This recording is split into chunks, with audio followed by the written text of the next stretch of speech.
Isso é Cavaleiros. Eu te falei, chegou a sua vez. Escuta, vagabundo!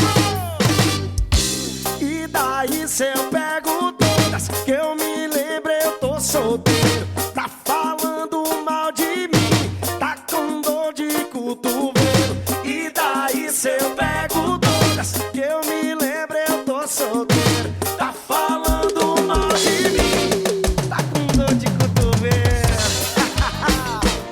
Às vezes a melhor maneira de chamar a atenção de alguém é parando de dar atenção pra ela.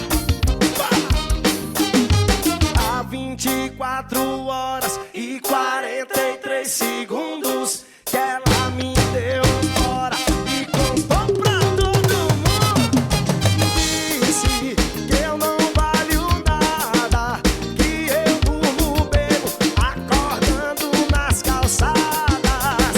Ela falou que pra mim nunca voltava, mas foi só me ver com outra, fez aquela cachorrada. E daí se eu pego todas, eu me lembro, eu tô solteiro. Tá falando mal de mim, tá com dor de cotovelo. Vai, manhã. E daí, hein? Que é isso? Que eu me lembro, eu tô solteiro. Tá falando mal de mim, tá com dor de cotovelo. Isso aí, vai falando. Enquanto você fala, eu vou pegando. Escuta, vagabundo! Há 24 horas e 43 segundos